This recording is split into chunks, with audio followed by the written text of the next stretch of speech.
누군가를 다른 사람을 비판하는 것, 지적하고 또 비판하는 것은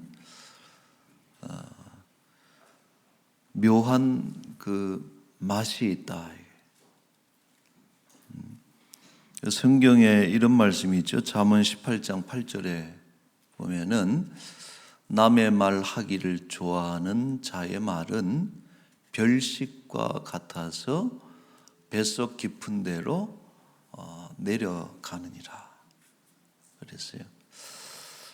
이렇게 비판하고 또 지적하는 말 안 하면 좋은데, 그러나 그것이 묘한 맛이 있다는 거예요. 별식과 같다.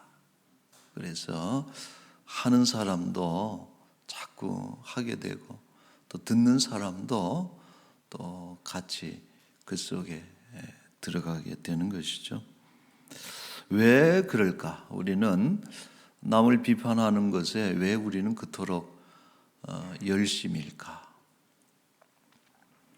예수님께서 하루는 시몬의 집에서, 바리새인인 시몬의 집에서 초청을 받아서 식사를 하십니다. 같이 밥을 먹는데 한 여인이, 그 동네 여인인데 부정한 여인, 몸을 파는 거리의 여자로 알려진 한 여인이 예수님께로 와서 발을 씻겨드리고 향유 옥합을 깨뜨려서 향유를 몸에 부었습니다. 이것이 참 사람들에게는 충격적인, 파격적인 이런 장면이었습니다. 시몬은 매우 불쾌했어요. 속으로 무슨 생각을 했는가 하니, 아니 저런 여자가 어떻게 내가 주최한 이 만찬의 식사 자리에 와서 저런 짓을 할까 하고서 아주 불쾌하게 생각을 했는데, 그러나 예수님은 이 시몬의 속 생각을 읽으시고 여인의 손을 들어주시고 오히려 그 시몬을 책망하는 이런 내용이 누가복음 7장에 기록이 되어 있습니다. 미국의 장로교 목사님인데 필립 라이큰이라고 하는 목사님이 그 책을 한 권 지은 것이 사랑한다면 예수님처럼, 아주 제목이 이쁘죠. 사랑한다면 예수님처럼. 그래서 한 10여 년 전에 베스트셀러가 되고 아주 유명해진 그런 책입니다. 그래서 보면은 그 예수님의 그 사랑, 오늘 찬양대도 그 사랑에 대한 이야기를 해 줬습니다만은 성경에 나타난 예수님의 사랑을 이렇게 하나하나 이렇게 풀어주는 아주 좋은 책입니다. 읽기 이렇게 무거운 책도 아니니까 여러분들이 또 기회가 되면은 읽어보시면 좋을 것 같은데, 이 책에 이 부분을 서술하는 장면이 있습니다. 그래서 라이큰 목사님은 그 시몬에 대해서 이렇게 얘기를 해요. 사실 시몬은 그 여자의 불의를 내심 기뻐하고 있었다.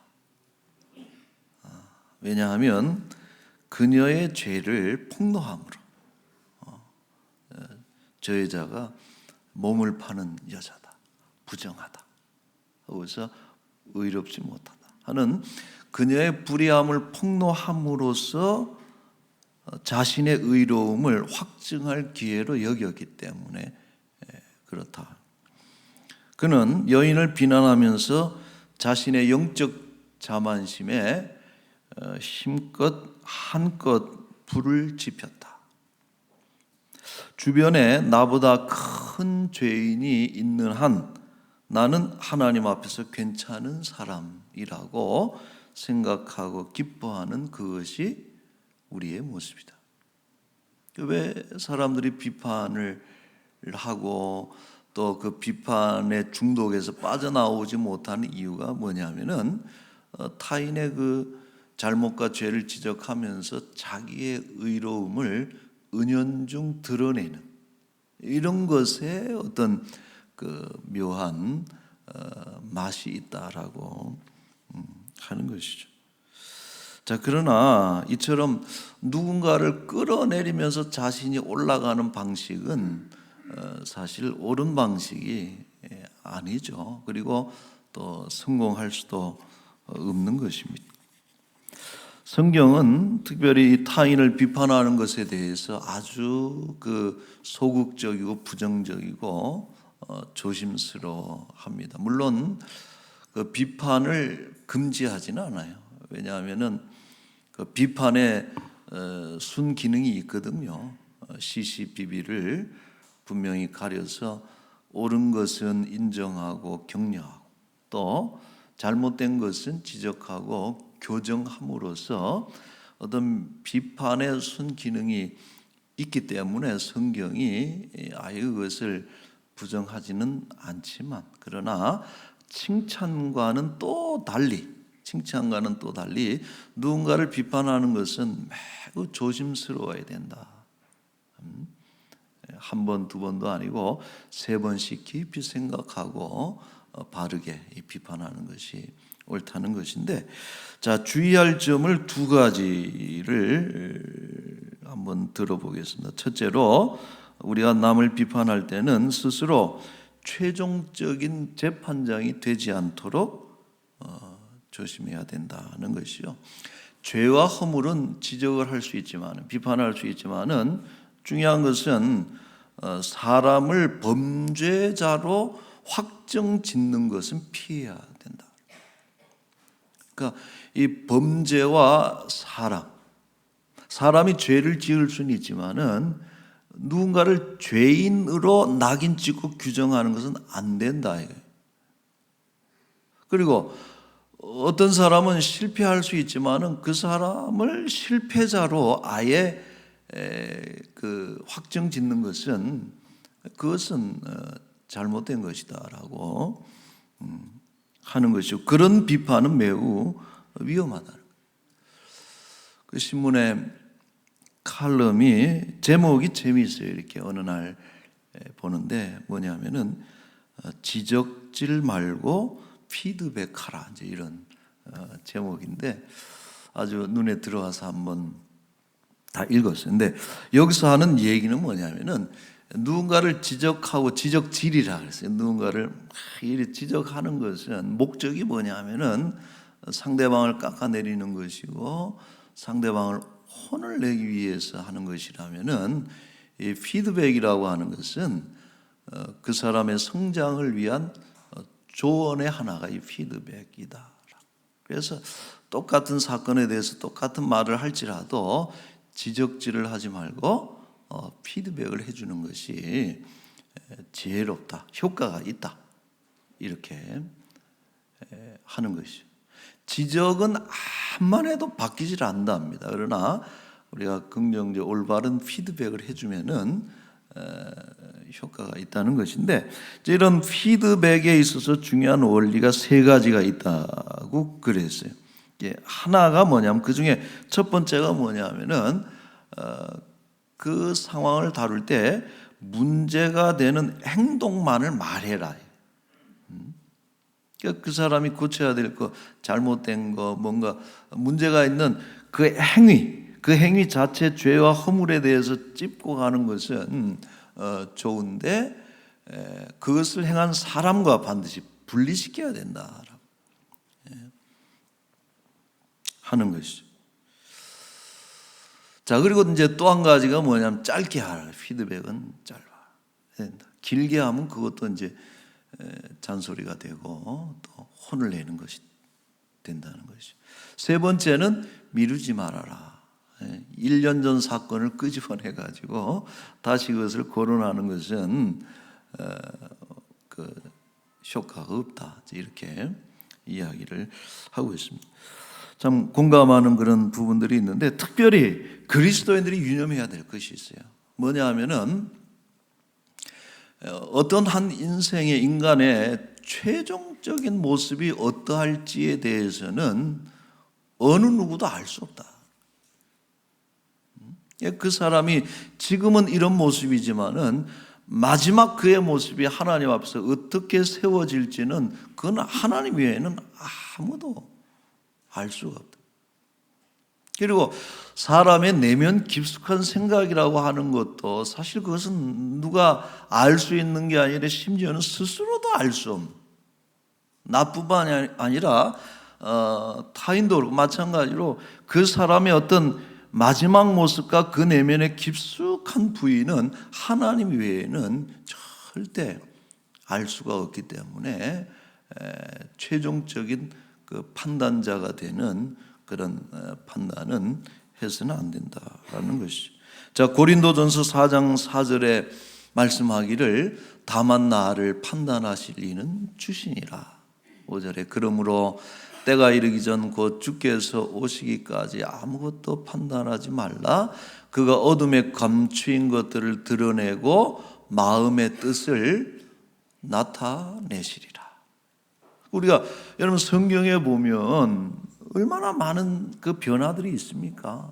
그 사람이 영원히 그런 사람이 되는 것이 아니고 때로는 죄인이었지만은 의인이 되는 것이고 때로는 부정한 사람이었지만은 거룩한 사람들로 새로워지고 변해가고 마지막 날 우리가 하나님 앞에 어떤 모습으로 서게 될지는 아무도 알 수 없기 때문에 섣부른, 그래서 우리가 그 죄와 허물을 떼내서 이렇게 말하는 것은 좋지만은 그 사람을 엮어서 규정하는 것은 하지 말라는 거예요. 그것은 하나님만이 하시는데 야고보서 4장 12절에도 이런 말씀이 있죠. 입법자와 재판관은 오직 하나님이다.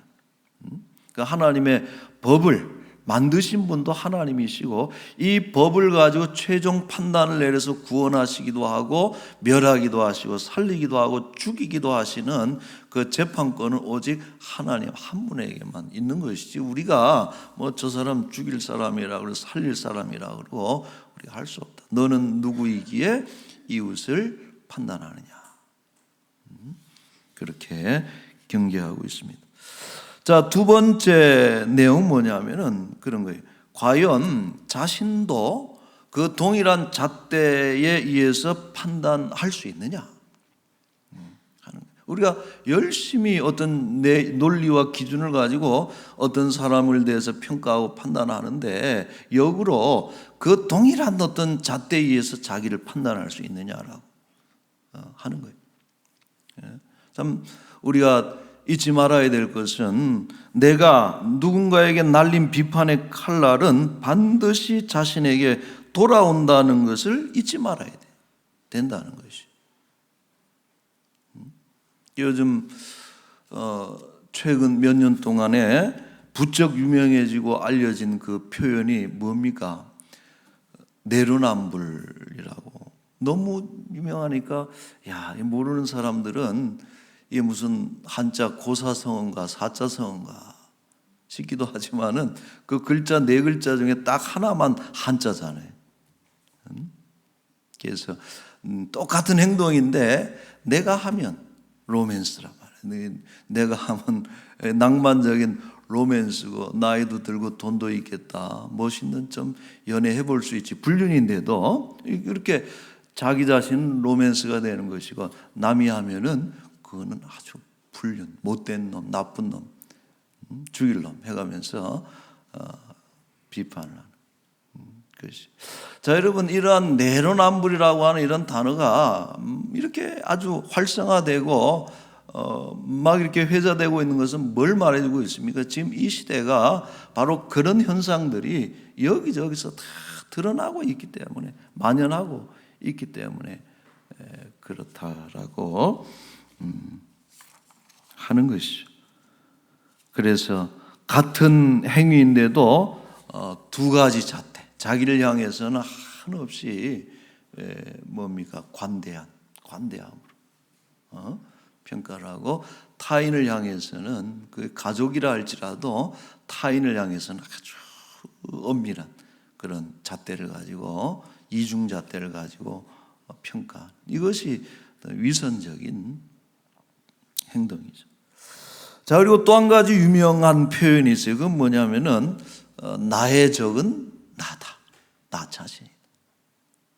김수환의 적은 누구냐? 김수환이다. 과거에 내가 했던 내가 설교했던 혹은 내가 어떤 판단했던 내가 얘기하고 그렇게 그냥 열변을 띠면서 강조했던 그런 것들에 대해서 어떤 것을 금하고 어떤 것을 권했던 그것을 오히려 내가 역행하면서 하지 않을 때 이것이 그대로 부메랑이 돼서 다시 돌아와서 나를 공격하는, 언젠가는 누군가를 공격하기 위해서 사용했던 것인데 이제는 자기를 무너뜨리는 결정적인 어떤 그런 증거가 되는, 김수환이를 무너뜨리는 것은 스스로 무너뜨리는 것이다 하는 것이. 자, 본문도 그런 것을 말하고 있어요. 24절에 오늘 보시면은 스스로 상가라 너희의 헤아리는 그 헤아림으로. 영어 번역본에 보면은 네가 사용하는 그 자를 가지고 똑같이 너를 잰다, 이런 해석을 하고 있습니다. 그 헤아림으로 너희가 헤아림을 받을 것이다. 조심하라는 거죠. 자, 바울도 비슷한 말씀을 하고 있습니다. 로마서 2장 1절에 보시면은 남을 판단하는 사람은 누구를 막론하고 네가 핑계하지 못할 것은 남을 판단하는 것으로 네가 너를 정죄한다. 여러분, 이 말씀이 너무나 선명하죠. 우리가 남을 판단하는 것이지만, 남을 비판하는 것이지만, 남을 지적하는 것이지만은, 남을 정죄하는 것이지만은 그 순간 그것은 뭐냐? 네가 너를 정죄하는 것하고 똑같다. 그러니 여러분, 남의 말하는 거 얼마나 무서운 일입니까? 근데 무서운 게 이게 별식처럼 느껴지니 그게 더 무서운 거예요. 맛있어 보이고 귀에 들으면 참 즐겁고, 나 아닌 누군가가 망가지고 무너지는 것은 너무나 좋고, 그래서 그렇게 함께 모여서 그것을 공유하는 어떤 집단 간의 결속이 이렇게 강해지는 것 같지만은 결국은 그것이 부메랑이 돼서 돌아와서 나 자신을 감옥으로 보내고 사형장으로 보내고 나 자신을 몰락시키는 어떤 그러한 칼날이 된다. 과연 그럴진데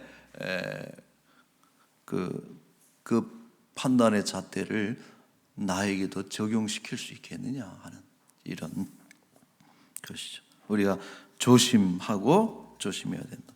자, 게다가 우리 오늘 읽은 본구절에 중요한 표현이 하나 덧붙여지는 거 있습니다. 24절에 보면은 끝부분에 제가 이제 이렇게 밑줄 쳐놓은 게 있습니다. 너희의 헤아리는 그 헤아림으로 너희가 헤아림을 받을 것이며 더 받으리니. 그랬거든요. 그러니까 참 이 말씀이 저는 마음에 와서 묵상하게 됐어요. 그게 뭡니까? 자신에게 돌아올 때는 더 강력해서 돌아온다. 내가 누군가를 공격하기 위해서 팔을 자르기 위해서 내보낸 그 부메랑이 돌아와서는 내 목을 친다라고 하는 거예요. 여러분, 절대 그 같은 것을 주고받지 않는다. 하나님의 보상 체제입니다, 이게. 하나님은 같은 것을 주고받지 않아요. 보시면은 반드시 돌아올 때는 더 큰 것이 돌아오게 만드는 것이 그 하나님의 방법이라는 것이. 자, 이것은 반대의 경우에도 그대로 적용이 될 수 있습니다. 타인에게 인색함이 아니고 넉넉하게 그러는 분들이 있잖아요. 뭘 평가를 해도, 어떤 사람에 대해서 평가를 해도, 오늘 목사님 설교가 어때? 오늘 선생님 강의가 어때? 그 사람 어때? 이렇게 물어보면은 인색하게 아주 면밀한 그런 잣대를 가지고 이렇게 재는 사람이 있는가 하면 넉넉하게 이렇게 말해주고 넉넉하게 베푸는 사람들이 있는데, 이들은 또한 그것이 자신에게 돌아올 때는 더 넉넉함으로 돌아온다. 여러분 매우 중요한 원리입니다. 우리가 인색함은 더 인색해져서 돌아오는 것이고 넉넉하면은 더 넉넉하게 돌아오는 것이 하나님의 원칙이고, 그래서 우리가 성경에 보면 그런 거 있어요.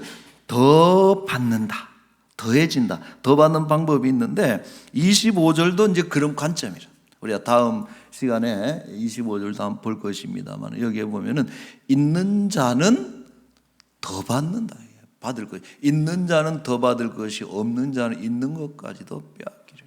우리가 볼 때는 조금 뭔가 맞지 않는 것 같은데 하나님의 원칙이 그거예요. 귀하게 여기고 더 사랑하고 아끼고 배려하면은 그런 사람은 더 많아지는 거예요. 많아지는 것이지만, 그러나 있는 것을 귀히 여길 줄 모르고 함부로 사용하게 되고 존중하지 않으면은 있는 것까지도 다 빼앗아 가는 것이 하나님의 원칙이다 하는 것이죠. 우리 사랑하는 성도 여러분, 인색한 그런 성도들이 되지 마시고 늘 넉넉하게 말해주고 또 마음 씀씀이도 넉넉하게 베풀어주는 넉넉한 우리 성도들이 되시기를 바랍니다. 어제 제가 결혼식이 있어가지고 전라도 광주를 이제 갔는데, 결혼식장 들어가기 전에 밥을 식당에 가서 이렇게 먹었는데 반찬이 엄청 많이 나왔어요. 그리고 이제 밥도 이렇게 담아주는 게 아니고 이렇게 많이 담아주고 넉넉한 거예요. 그래서 그래서 전라도 그러는구나 이렇게. 우리 애가 있다가 보니까 국이 그냥 국인데 기본 베이스로 깔린데 갈비탕이 나오는 거예요. 애가 이거 참 맛있다 그랬더니 그 아주머니가 듣고서 달라는 얘기도 안 했는데 가가지고 이게 기본 그릇인데 더 큰 그릇에다 그냥 담아가지고 이렇게 넉넉해. 그러니까 제가 먹으면서 기분이 나빴을까요? 좋았을까요? 그리고 나가는데 인사를 그렇게 너무 잘하시더라고. 다음에 또 오세요. 건강하십시오. 좋은 일만 있길 바랍니다. 하고서 이렇게 축복을 해주는 거예요. 그래서 제가 여러분 나오면서 이 집은 다음에 한 번 더 와야겠다 이렇게 생각했겠어요? 아니면은 다시는 내가 오나 보다 이렇게 했어요. 저는 그런 생각해요, 여러분. 인색한 사람이 절대 많은 걸 남기질 않습니다. 보면은 인색한 거는 인색한 걸 부르지 넉넉하게, 우리 그게 기독교의 방식이거든요. 베풀고 또 넉넉하게 베풀 때 그것이 더 윤택해지고 부해지는 그런 방법이 되기 때문에 그렇습니다. 여러분, 교회마다 분규가 난 교회를 가보면요 다 인색합니다. 말이 인색하고 생각이 인색하고 늘 비판하는 그런 말들이 있지만은 은혜가 있는 교회는 어때요? 다 넉넉합니다. 은혜의 말들을 하고 감싸주고 용납하고 덮어주고 이런 표현들을 하는 거예요. 이 각박한 세상에서 한 번 더 기다려주고 조금은 톤 다운을 해서 어차피 할 이야기라도 이렇게 소리를 낮춰서 부드럽게 한다면 우리가 살맛나는 그런 세상이 될 것입니다. 오늘 우리 교회 사랑하는 성도 여러분, 하나님께서 더해 주시고 또 덧붙여 주시는 그런 복된 인생들이 되시기를 축원합니다. 아멘. 기도하겠습니다. 우리 함께 기도하실 때 오늘 하나님 말씀, 참 우리는 뻔뻔한 사람들일 수 있어요. 우리는 죄인이지만은 우리를 의롭다 해 주셨고 그래서 구원해 주셨잖아요. 우리는 정말 열심히 살지 못했지만 하나님께서 우리에게 넉넉하게 해 주셔서 살만하지 않습니까? 이런 하나님의 넉넉한 평가와 넉넉한 사랑을 받고 우리가 살아가는데 우리는 우리 누군가를 향해서 그 10분의 1, 100분의 1도 하지 못하고 오히려 인색하게 또 아주 날카롭게 누군가를 상처 입히고 또 비판하고 또 이렇게 덜어내고 하는 그런 삶의 모습이 아닐까 돌아보게 됩니다. 바라기는 오늘 말씀대로 넉넉한 인색한 인생이 아니고 넉넉한 사람들이 돼서 하나님의 그런 넉넉한 은혜가 떠나지 않도록 우리 위해서 이 시간에 잠시 같이 한번 기도하겠습니다. 거룩하신 우리 하나님 아버지, 오늘 이 아침에 정말 저희들 믿음의 자리, 예배의 자리, 또 서로 사랑으로 교제하는 복된 자리를 불러주셔서 너무나도 감사드리옵나이다. 아버지, 우리가 받은 은혜가 너무나 클진데, 주의 긍휼하심이 너무나 클진데, 우리도 하나님 그 사랑, 아버지 하나님이시여 긍휼, 아버지 우리도 본받게 하여 주시옵소서. 아버지, 이 나라가 내로남불이니 해가면서 서로를 향해서 공격하고 갈라지고 또 그렇게 아버지 대립하고 있는 이런 싸움이 끊이지 않는 아버지 그런 나라가 되서는 안 되겠습니다. 화평하게 하시고 아버지 부드럽게 하시고 서로 하나 되게 하여 주시옵소서. 아버지, 우리 람원교회가 예수님의 사랑을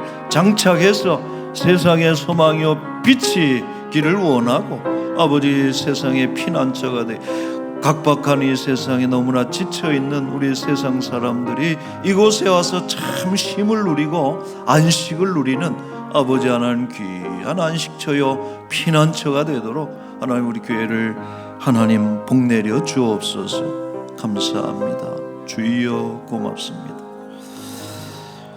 전능하신 우리 아버지, 자비하신 우리 하나님, 죄인이지만 죽을 죄인이지만 예수 그리스도의 십자가의 희생적 죽음으로 우리를 의롭다 칭해 주시고 우리는 부정한 자들이나 성령으로 하여금 우리를 거룩하게 만들어 주시고 소망 없는 자들이었지만은 부활의 산 소망을 우리에게 허락하신 하나님의 은혜, 넉넉하신 그 은혜와 사랑을 진심으로 감사드리옵나이다. 아버지, 바라옵기는 이 나라가 정말 이러한 넉넉함이 있는 나라로 다시 회복시켜 주시옵소서. 3년여간에 걸쳐서 코로나19 재앙으로 전염병으로 인해서 다들 지치고 힘들고 각박해지고 내로남불이니 하는 이런 말들이 만연해진 그런 참 어려운 사회가 됐습니다. 바라기는 우리 교회를 중심으로 해서 다시 한번 살만한 세상, 서로 넉넉하고 서로를 돌아볼 수 있는 그런 좋은 나라 되도록 주여 은총을 베풀어 주옵소서. 우리 마지막 날의 교회가 소망이 되기를 원합니다. 지친 영혼들 찾아와서 이곳에서 예배하고 또 서로 성도 간에 아름다운 교제를 나눌 때에 마음에 참 평안함과 기쁨과 안식이 찾아드는 그런 이 세상의 소망이요 피난처가 되도록 하나님 교회를 사용하여 주옵소서. 아버지 하나님, 우리들 가운데 지친 이들이 참 많습니다. 질병이든 가난이든 또 인생의 여러 가지 문제들로 인해서 너무나 힘겨워하는 우리 인생들 하나님께서 붙잡아 주시고 참 넉넉하게 품어주셔서 저들의 영혼도 저들의 육신도 저들의 가정과 저들의 모든 삶이 다시 한번 풍요롭고 윤택해질 수 있도록 주여 은총을 베풀어 주옵소서. 만나면 서로 부딪혀서 아프고 상처 주는 그런 관계가 아니고 하나님 우리 람원 재단에 함께 모여서는 참 위로받고 서로 감싸주고 또 만져주고 또 그렇게 잡아주고 함께 그렇게 하나가 돼서 어려운 세상 힘든 그런 삶의 여정을 함께 우리가 힘있게 걸어갈 수 있도록 그런 아름다운 공동체 되게 하여 주옵소서. 아버지 하나님, 이제 한 주간 또 새로운 날이 밝았습니다. 하나님께서 우리와 동행하시되 이 시간에도 귀한 것으로 주께 하나님께 드리며 모든 것이 하나님의 것입니다 하며 우리 예물을 드렸사오니 하나님 기뻐 받으시기를 소망하고, 또 우리 교회는 정직하게 헌금을 잘 사용해서 주의 교회 사명을 잘 감당하는 그런 교회 되게 하여 주옵소서. 감사합니다. 예수님의 이름으로 기도하고